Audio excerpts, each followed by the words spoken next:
Hello, everyone. Welcome to our 5th Culture Launch Live session. Thank you for joining us on Friday the 13th, 2020. What could go wrong? Any technical issues, mispronunciations, or dog barks, I will chalk up to superstition today.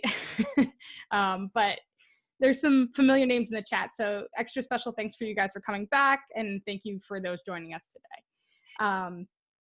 For those of you who are joining us for the first time, my name is Shannon O'Boyle. I'm a brand and growth strategist at CultureIQ. I'm here every Friday with CultureIQ content manager Cathy Jones to offer up some consistency and trust. We're going to review what went down this week in culture, speak with thought leaders, and answer any questions on how you can reach your goals and your organization's goals. So a few things to catch you up on in the world of culture this week. It seems there's an underlying theme going around on strategic planning. And today we have CultureIQ's head of culture solutions, Cathy Maraist, here to give us some insights and best practices around the importance of strategic planning and how culture fits into that. But before we jump in, just a reminder, these sessions are being recorded and will be used for other purposes. So please keep that in mind when we're in an open discussion. We welcome you to use the chat feature at any time. And please, please, please ask Cathy questions along the way.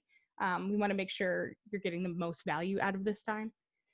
All right, so with all that said, let's throw it over to Cathy Jones, our content manager, who's going to dish up the latest in culture this week. Cathy?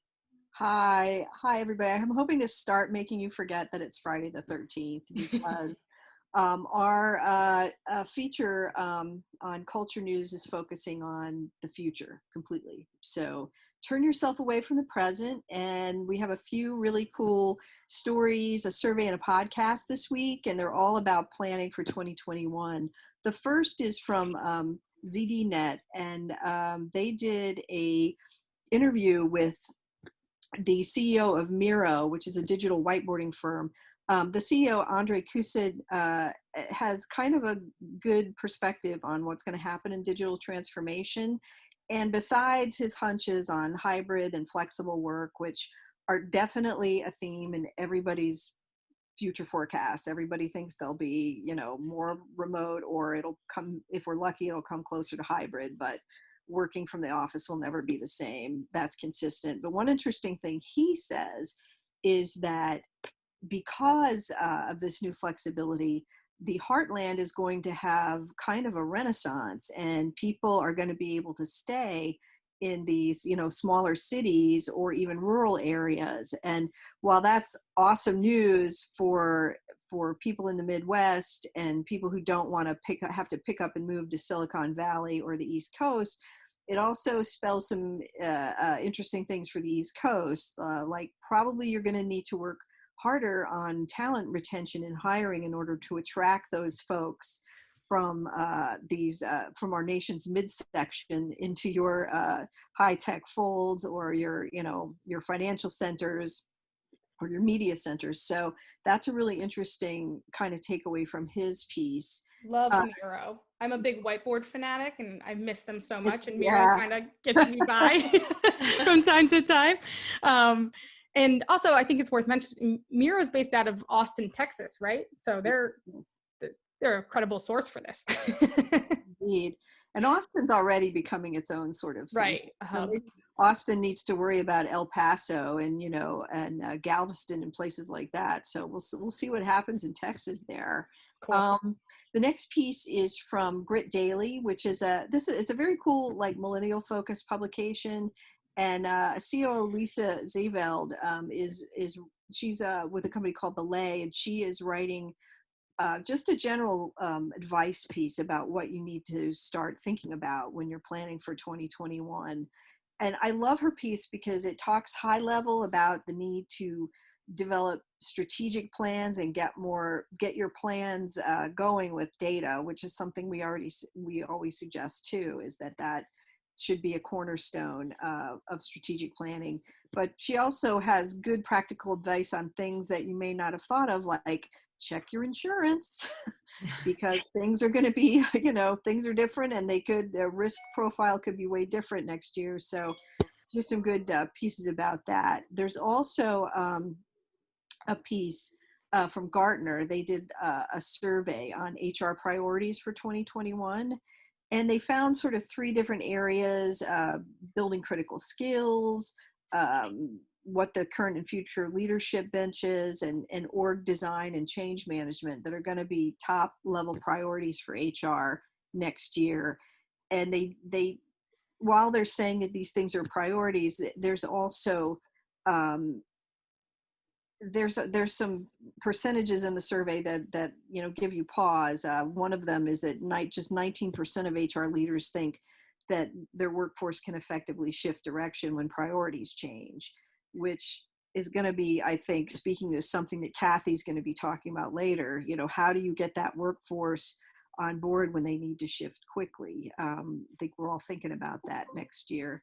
The other piece, actually the last piece we have, is a great podcast with the co-founder and CTO of Slack, who incidentally liked our LinkedIn post about this write-up. So his name is Cal Henderson, and it's thank you, Cal, for liking us on LinkedIn. Thanks, Cal.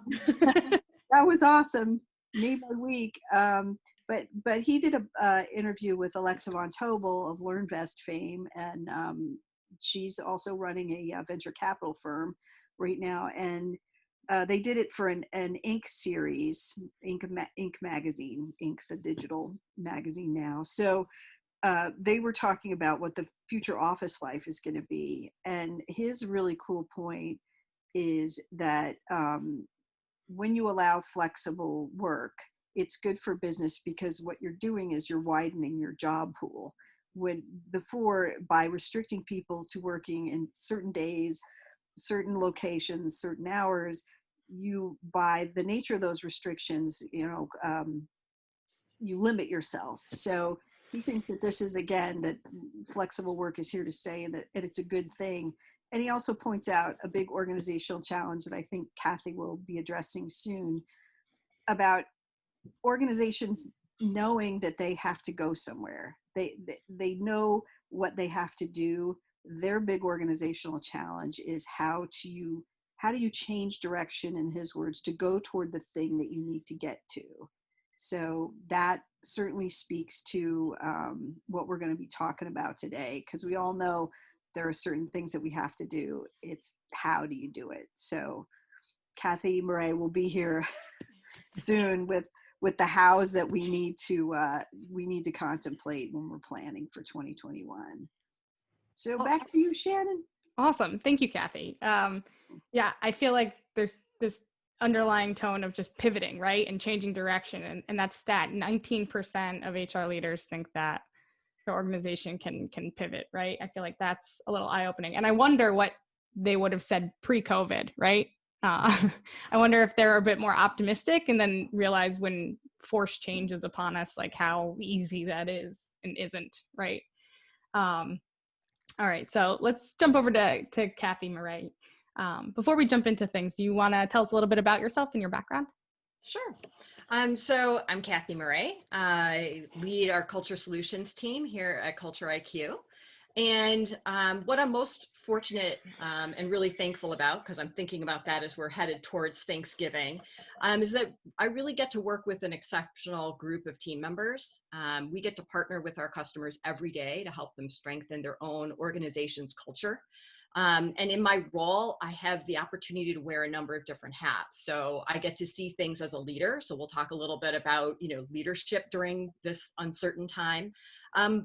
Also as an advisor to our customers, but also importantly, learning from our customers as we work together to enhance culture. And specifically, as we're thinking about what does that look like in 2021 and in our new normal, if you will, what this looks like moving forward in definitely a different time than we were thinking previously.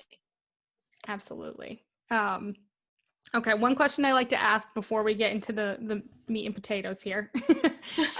Everyone kind of defines culture a little differently. So just to level set everyone, how do you define culture? Yeah, I think of culture really as the organization's personality, right? So that influences how people react to adversity, to conflict, change, failure, success. And you can really think about that again in 2020, right? There absolutely has been adversity. There's been change, there's been conflicts. And through that, you can see businesses, whether, they have unfortunately had some failures or those that have had some successes this year. If we look at really more formally what I consider it, since I'm an industrial organizational psychologist, I have to take it the other lens too. It really includes those behavioral norms, unwritten rules that sort of shape that whole organizational environment. And then that impacts how individuals really get work done within that environment.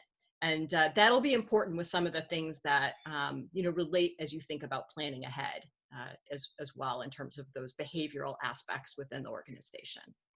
Brilliant. So you had mentioned you kind of wear many hats, and one perspective is, that leadership lens, right? So being a leader in 2020 hasn't been a walk in the park. But as we enter into Q4, everyone's kind of planning their go forward strategies and strategic plans and for 2021, right? So how can leaders make sure they're better prepared for the following year? Yeah, that's great. This obviously is always the time for planning, right? In Q4, you're really Right. thinking about the year ahead. And as I think back to last year in 2019, certainly didn't plan for a pandemic. I don't think any leader was really thinking about that for 2020. In some respects, we have the benefit now in 2020 to know some of what's going to be occurring in 2021 and having some ideas of plans because we are in a new normal. We're certainly not going to know everything. But we have a different inkling of what's to come than, at least related to, this year and what we've learned than we did before. And so, what really matters now is not just maybe taking the standard approach we took in 2019 of, obviously you still need to do your budget planning, you still need to set your goals and your timelines, you need to evaluate your resource needs. Those are all the things that you do. Do we have enough resources? Do we have the right budget to be able to put into place? And that's challenging as businesses had to shift and adjust this year. But it's also really important to review your overall strategic plan. It is essential at this time to really be critically evaluating that strategic plan overall. We are still living in uncertain times, and yet there are some things we know. The pandemic is not over. We're in the middle of that still, but we've learned a lot this year through that. So when I was in grad school, my professor Ron Landis, he's at an organization called Mill in Chicago, and he just recently wrote a blog that I literally was just up this week. And in his blog, it says, by planning ahead strategically, rather than reacting to events as they happen, your company can prepare for unexpected circumstances. And I think that's so important to think about that strategy now, because there is this idea of planning ahead and building a base actually allows you to pivot and adjust from that because you have a solid foundation from which you're working from. And that's where that really strategic planning is so important. And I would say that you need to think about your strategic planning in kind of two different ways. So one is like the overall, what are your broader goals as an organization and your plan strategy? So, what are you really trying to accomplish, and importantly, how? So are you trying to take advantage of a new market opportunity? Are you trying to grow your business through mergers and acquisitions? This is likely the strategies that you've been talking about previously. And in other words, how do you get ahead of your competitors? And what's going to make you that special organization based on how you're really planning ahead? This is controllable, it's planned, it's that foundation, but it still needs to be reevaluated in the world that we live in right now. I think equally important, and one that really I think all of us can recognize, is those emergent requirements that come up as well that need to be part of that strategic planning. So where are we today as a business, and where do we need to get to, and what are some of those emergent requirements? So an obvious one is COVID. That was completely unexpected, and yet businesses had to deal with it this year and will continue to need to deal with it. And you need to then infuse that into your overall planning strategy of how does this impact our business moving forward. And dare I say, on Friday the 13th, there are like Uh-oh. other unfortunate circumstances that may come up that affect, your business. Hopefully not with the seriousness of, the pandemic, but there are other, concerns that certainly can come forward. And you need to be able to, as a leadership team, come together and make a plan when these situations come up, so that you're not just being reactive, but you're really pivoting intentionally about what you need to do for those emergent requirements. Because although, certainly this year, for a wide variety of reasons, has been a challenge, it's important to recognize that there may be additional, things that come up that emerge within your specific market or your business, or the world, and you need to be able to alter, the way you're headed. So all of this then also relates to culture, because then it's about, all right, if you're planning ahead strategically and you're looking at those emergent requirements, then what culture do you need to really support what your overall goals are? And that's a piece as well. As leaders, we need to be thinking about, what are those requirements we need to have? And then what is that matching culture to that? What behaviors, getting back to definition of culture, what behaviors do we need to see within our organization that's going to help us really achieve where we need to go? And so that's where, that leadership comes in. It's about building that solid base, but acknowledging that there needs to be some pivot around that, both with the strategic planning that we're doing now, but also with that intentionality around the culture as well, and thinking about that into the future. Awesome. And as we come to the table, right, and we are considering these broader strategic goals alongside these emergent requirements and defining our cultures and identifying those behaviors, what are some of the things we need to look out for? So, like, what is the number one growth challenge organizations are facing? Yeah, and clearly there's a lot of similarities in organizations of what they're dealing with, but there's also some things that are different. I think the one common question that leaders are asking is, how does our culture need to adjust given the way we are working now? Because work is not the same as it was previously, and businesses all over are handling it in a different way. Whether you are able to fully work remotely because of the nature of your business, whether you have combined where you have some essential employees that really must be in the office place, others who are working from home, or a business that has to fully operate in person because of the nature of what it does. Regardless of where your organization fits within that, you are working differently. And so some of it is, what are some common areas? Well, if you're in the workplace, if you're an essential employee, if you're in healthcare, it's about safety. And that, not that that wasn't an important part of culture previously for healthcare, but it's even more important given the nature of the pandemic, and how do you ensure that you have that culture of safety moving forward? And certainly those organizations were focused on that this year, but now it's looking at what needs to be done differently around building that culture of safety. There are other organizations that maybe didn't have as much focus on the safety in that component because they were, office jobs, you were there, you weren't thinking about it, Absolutely. Yes, people were safe, but not in the same way of making sure that we're really following safe practices so that we don't, spread the virus any further, as an example. And so that might be a new and emergent requirement that you didn't have before, that you have now, and as a common area. I think, again, as we look towards everyone working remotely, as we do here at CultureIQ, we're all remote. It's about, how do we collaborate together? How do we make those connections with other people? And how do you build that into your culture? And that's another common area. How do you onboard people remotely, which is something that is a common thing I hear from, our customers as well. And how do you then infuse what culture is for them? What does the culture look like at this organization? Because you're sitting at home, but if you work for one organization or you work for a different organization, it will feel different, even though you are sitting in the same chair with the same laptop. So how do you infuse the right behaviors and that culture when you're onboarding someone? And then back to leadership. How do leaders manage all of this in a remote environment? Or a hybrid where some of their employees may be in the workforce? I know some of our customers, they have certain weeks that they're able to be within the office place, other times that they're not. So you're not always seeing everyone because they're having that, hybrid approach depending on how many people they can have within their buildings. And so that changes the nature of how you work and how leaders can manage, not being co-located with their teams. So I'm not sure I said that was one, but the one overarching theme is it's a new way of us working together.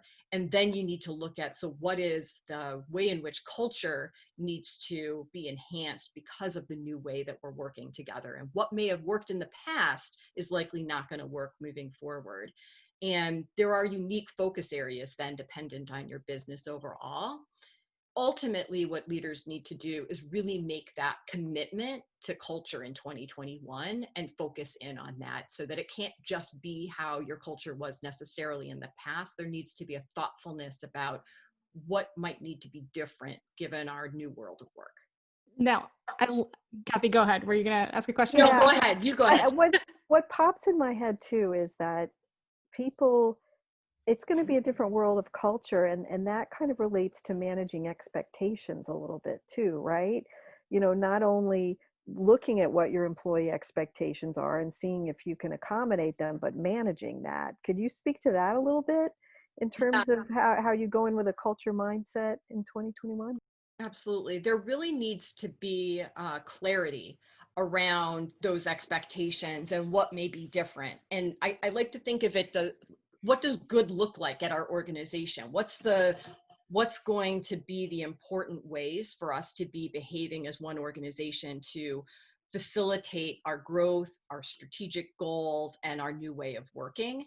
But you're right, Cathy, it needs to be something that is really clear, and that you share examples when people are doing the great things and behaving in the ways that you're wanting, collaborating in the ways that you want, to really highlight them and say, this is great, and this is the outcome because of the way that we're behaving in this way, and this is what we are achieving, and looking at those successful outcomes, even if they're smaller at first. It still gives that reinforcement and understanding of this is what we're expecting. I think of the times when an organization might put what their culture is up on their website or on the posters, right? Like, we're working, a lot of businesses working remotely. You can't do it that way. It almost pushes us even more to have those clearer expectations that we need to have, because you need to verbalize them, you need to demonstrate them, which can be harder if you're doing it through Zoom, as an example. Indeed, thank you. Absolutely. And you said two specific things that jumped out at me. One was commit to culture, right? And I love that concept. But also you said being thoughtful about it, right? So you exemplified a few ways of how you can kind of put that stake in the ground and show what's working and where we're achieving. But is there a wrong way to do that?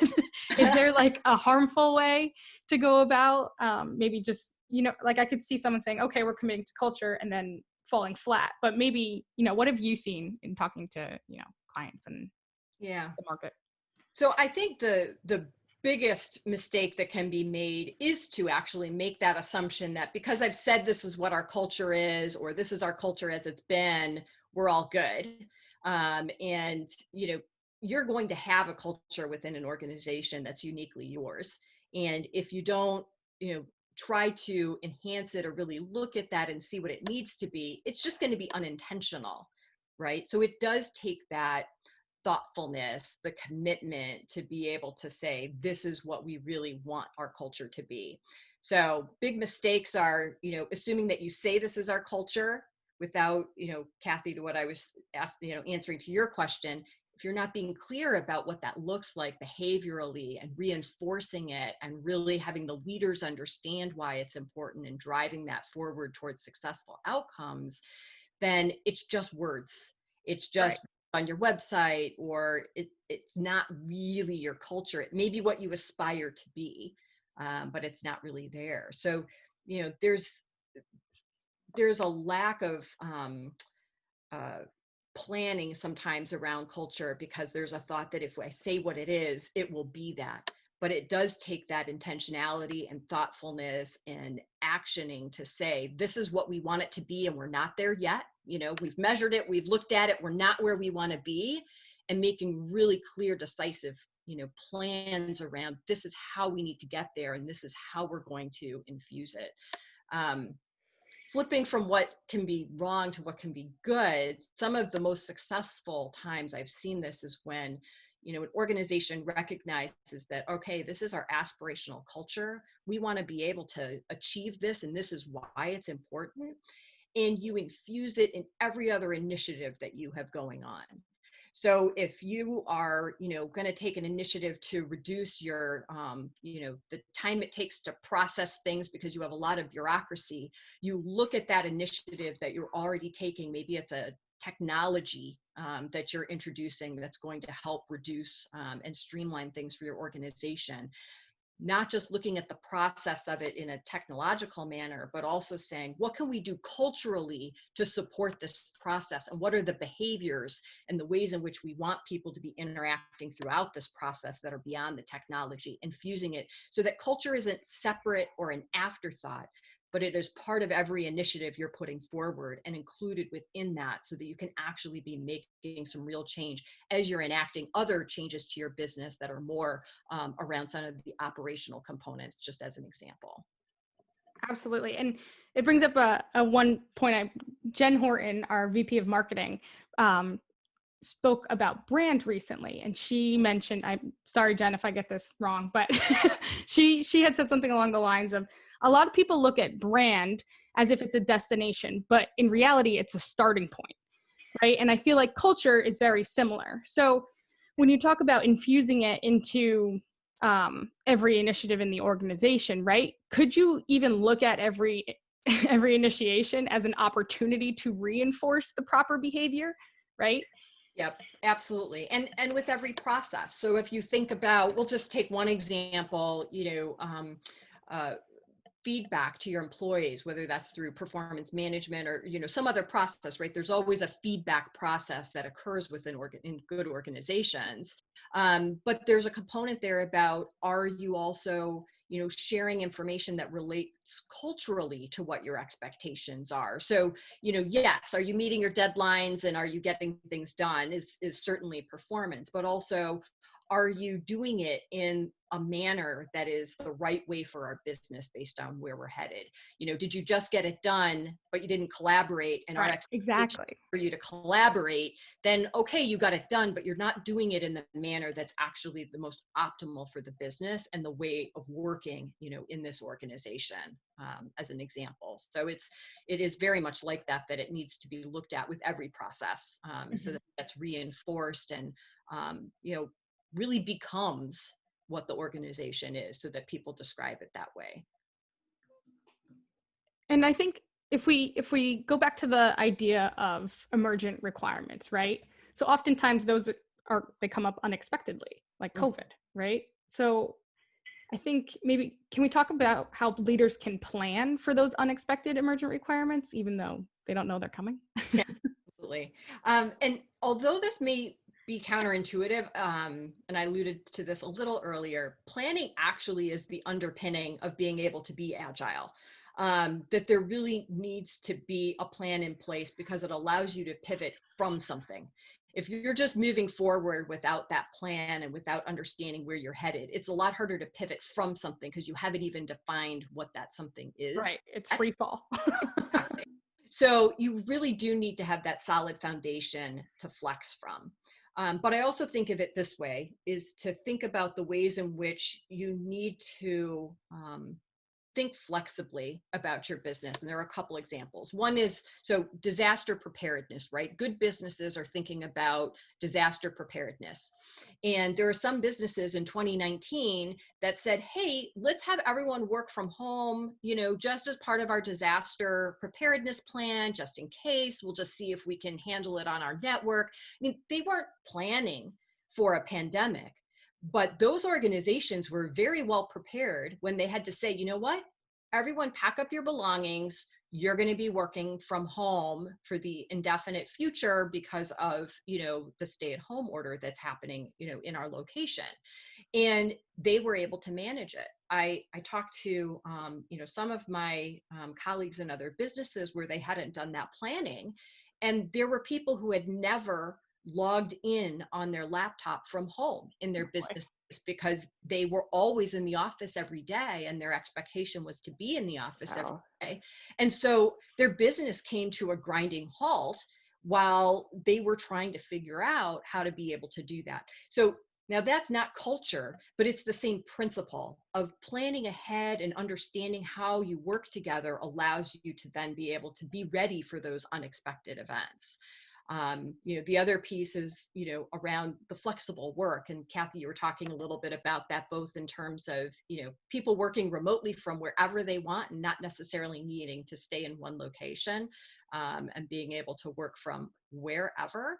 But there's also, that piece of the flexibility even within your workday, to get things done, and that we're seeing now more than we had in the past, as people are dealing with different work family, kind of different scenarios with children working from home, or just everybody being at home, like all of the different components that people are handling. Again, as you were more flexible in your workforce already, it was easier to be able to adjust to that, and to move forward. When I think about culture, and the ways in which that works as well, overall agility is a really important piece of culture. And when an organization is able to, not just be reactive, but be planning for different scenarios, to be able to think quickly, in a proactive way, and able to adjust to what they need to do, those are the businesses that, honestly were able to pivot as quickly as they did. I think of some smaller businesses in the Chicago area here where, when restaurants were shut down from indoor dining, and they were, maybe not able to do that as much, even if they had never offered, carry out takeaway service before, they had never offered curbside, they immediately pivoted to that. Other businesses then started, restaurants making meals to be able to share with healthcare workers and those essential employees, just immediately flipping their business to a different model, so that they would be able to manage it. And then that word gets around, if you want to think about brand, right? The word gets around about who is pivoting quickly and able to make those kinds of adjustments and changes. Awesome. And all right, just one reminder, please feel free to enter any questions into the chat, for Cathy while we got her here. But so one last question that I want to end on. We're past our half-hour mark here, but so like as I think about this, right, and you say it's the companies that are willing to pivot and even flip business models on their head, right, that are going to excel. When does the culture work end? Like, when is it done, right? So I see, okay, here's an emergent requirement that comes and goes, right? We achieve it, but is the work done then? How does that play? Yeah, I say culture work is never done. There's always another opportunity to look at how your culture work needs to be enhanced and to focus on it. And it should be constant, not just once a year. So if you think about a plant that you have, you need to water it, but you don't water it and then walk away and never come back to it again. You need to be consistent in how I feel a little personally victimized because all my plants are dying in the back right now, but well, great analogy. I have no plants here. It's not my job to care for plants, but you do need to care for it. Absolutely. And you need to do it, and it can't just be once in a while that you're watering it. And different plants take different amounts of water. So you might have an orchid that you actually need to, put an ice cube in, which I learned from my mom. I would never have known that. But it takes different ways of cultivating your plant, and it's the same way with your culture. You need to care for it and cultivate it. And boy, you have a different environment that happens to plants too, which speaks well to 2021. The weather's going to be changing. Absolutely. So, there is a commitment that you need to make to caring for your plants. And there's a commitment you need to make to caring for your culture. Awesome. I would great. love to end it on that note. What are your plants, guys? Awesome. All right. So thank you again for joining us today. As a reminder, we're here every Friday at noon Central. We'll be here for you to review what went down in culture this week, speak to thought leaders like Cathy, and drop some insight on how you can reach both your goals and your organization's goals. So if you want to reach out and ask questions in advance, feel free to find us on LinkedIn or reach out at hello@cultureiq.com. Thanks again. Have a great weekend. Talk to you later. Thanks, Shannon. Thanks, Cathy.